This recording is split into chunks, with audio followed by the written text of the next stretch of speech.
un vent de changement souffle sur le Burkina Faso. Un vent qui ne porte pas seulement des promesses, mais des actes concrets. À Ouagadougou, une scène historique vient de se dérouler.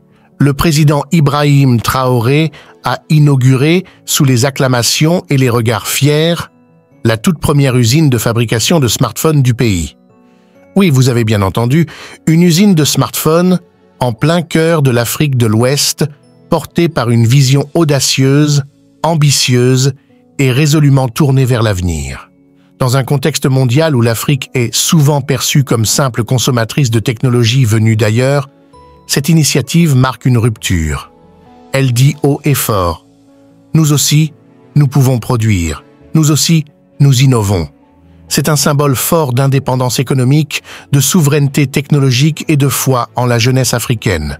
Car au-delà des machines, ce sont des compétences locales qui seront valorisées, des emplois qui seront créés et une fierté nationale qui s'enracine plus profondément.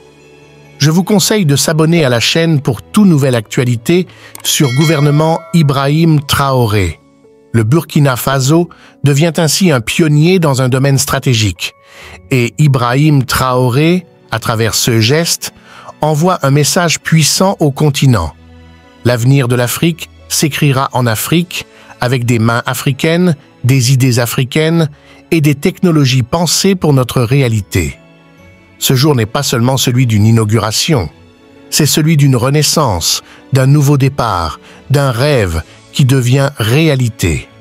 C'est une scène que l'Afrique retiendra. Non pas seulement parce qu'un président a inauguré une usine, mais parce qu'en ce jour précis, un pays, un peuple, un continent ont osé défier le cours de l'histoire. À Ouagadougou, sous un soleil brûlant, entre les regards d'espoir, les applaudissements sincères et les chants de fierté, Ibrahim Traoré a posé un acte que beaucoup croyaient impossible.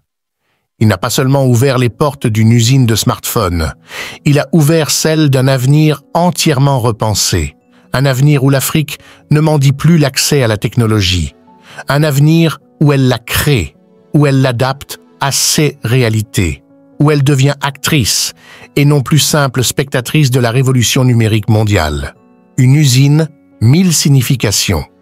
Ce bâtiment, ce complexe moderne qui se dresse désormais sur le sol burkinabé, ce n'est pas une simple infrastructure industrielle. C'est un symbole, un manifeste, une déclaration d'indépendance technologique. Car produire un smartphone, ce n'est pas seulement assembler des pièces électroniques.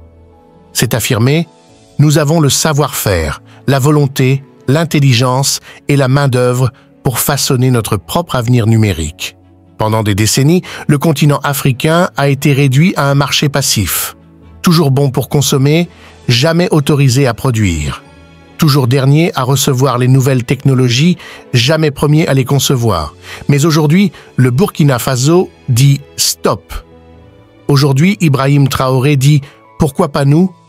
Pourquoi pas ici ? Pourquoi pas maintenant ?» La jeunesse au cœur du projet. Dans les coulisses de cette usine, il y a des visages, des jeunes visages, des hommes et des femmes formés sur place qui n'avaient parfois jamais touché une carte mère ou un écran tactile auparavant et qui aujourd'hui participent à l'assemblage d'un outil aussi stratégique qu'un téléphone portable. Ces jeunes sont les véritables héros de ce chantier. Grâce à cette initiative, ils ne sont plus condamnés à rêver de l'Europe, à fuir la pauvreté, à risquer leur vie dans l'océan ou le désert. Ils peuvent enfin rêver ici, construire ici, grandir ici. C'est cela, la véritable souveraineté. Non seulement maîtriser sa production, mais aussi offrir à sa jeunesse les moyens d'exister dignement. Une vision stratégique à plusieurs dimensions. Car ce projet n'est pas qu'économique. Il est aussi politique, social et géostratégique. D'abord, il lutte contre le chômage en créant des centaines d'emplois directs et indirects. Il insuffle un nouveau dynamisme dans un tissu industriel souvent oublié et pousse tout un écosystème fournisseur, technicien, formateur à se structurer. Ensuite, il réduit la dépendance technologique du pays. Dans un monde où tout passe par le numérique, dépendre de l'étranger pour ses téléphones, c'est aussi risquer de dépendre de lui pour ses communications, sa sécurité, son organisation sociale. En créant ses propres appareils, le Burkina Faso se protège, s'émancipe, se fortifie. Et enfin, il envoie un signal fort à la face du monde. Nous sommes prêts. Nous ne serons plus spectateurs du progrès. Nous voulons être au centre du jeu. L'Afrique regarde et s'inspire. Ce qui se passe à Ouagadougou dépasse largement les frontières nationales. Dans toutes les capitales africaines, on observe. On prend des notes. On se demande si le Burkina Faso peut le faire, pourquoi pas nous? Car oui, le pays n'a ni les plus grandes ressources naturelles, ni la plus grosse économie, ni les infrastructures les plus avancées. Mais il a une chose précieuse, la volonté politique. Et cette volonté, lorsqu'elle est portée par un peuple debout, peut déplacer des montagnes. Le message d'Ibrahim Traoré est limpide. Arrêtons de douter de nous. Cessons d'attendre des solutions venues de l'extérieur.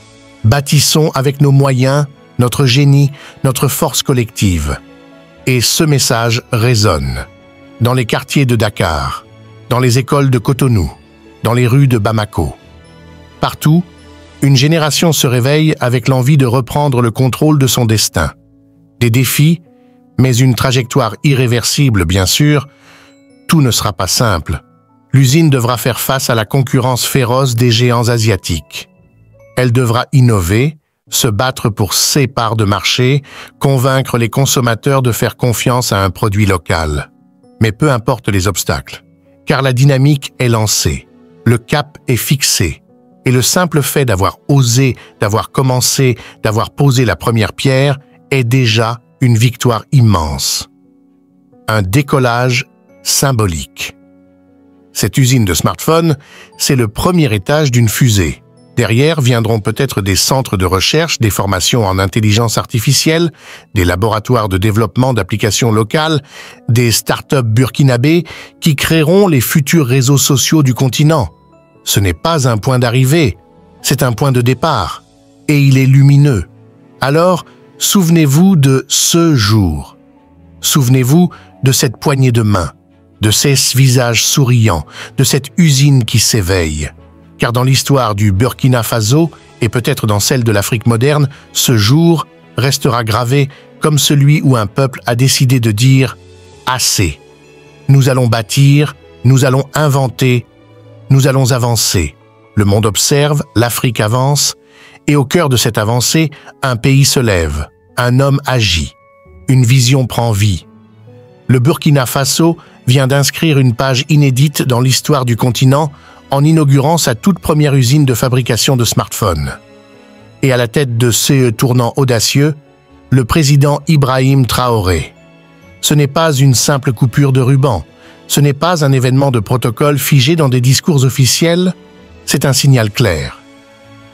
Une déclaration de guerre contre la dépendance technologique. Une preuve éclatante que même un pays enclavé, trop souvent marginalisé sur la scène internationale, peut se réinventer, produire, innover et tracer une voie nouvelle pour tout un continent. Imaginez un smartphone conçu en Afrique, pensé pour les réalités africaines, assemblé par des mains africaines. Ce que certains pensaient irréalisable est aujourd'hui devenu réalité. Dans un monde ultra connecté, où la technologie façonne nos vies, nos économies, nos relations et même nos souverainetés, le Burkina Faso vient de faire un pas décisif vers l'indépendance numérique, et ce pas ne concerne pas que les téléphones. Il concerne l'avenir, il concerne la jeunesse, il concerne toute une génération en quête de repères, de modèles, d'inspiration. Cette usine, c'est aussi un centre d'espoir pour des centaines de jeunes burkinabés. Des jeunes qui n'auront plus à rêver d'un avenir ailleurs. Des jeunes qui n'auront plus à prendre des routes dangereuses pour fuir la misère. Des jeunes qui peuvent désormais croire que l'Afrique peut leur offrir un avenir digne, technologique, moderne et surtout à leur image. C'est aussi une révolution économique, des emplois créés, des compétences locales développées, un tissu industriel relancé.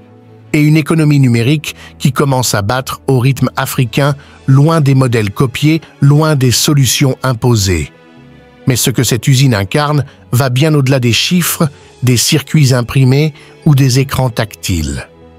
Elle incarne un réveil, un sursaut, une volonté, celle d'un peuple, celui du Burkina Faso, qui refuse de rester à la traîne. Celle d'un leader, Ibrahim Traoré, qui croit que la grandeur ne dépend pas des moyens mais de la vision. Celle d'un continent, l'Afrique, qui commence enfin à regarder vers l'intérieur pour construire sa dignité. Et le message est fort, puissant, viral. Si le Burkina peut le faire, l'Afrique aussi. Ce projet, c'est un exemple, un modèle de courage. Un signal envoyé aux capitales africaines, il est temps d'investir dans notre propre intelligence, dans nos propres ingénieurs, dans nos propres infrastructures. Il est temps de construire des ponts vers le futur avec nos propres mains. Dans cette vidéo, ou cet article, vous plongerez au cœur de cet événement historique. Vous découvrirez les coulisses de ce projet visionnaire. Vous entendrez les voix des travailleurs, des techniciens, des jeunes formés pour devenir les piliers de cette industrie naissante. Vous comprendrez l'ambition immense derrière cet acte posé à Ouagadougou, changer le narratif, briser les chaînes, reprendre le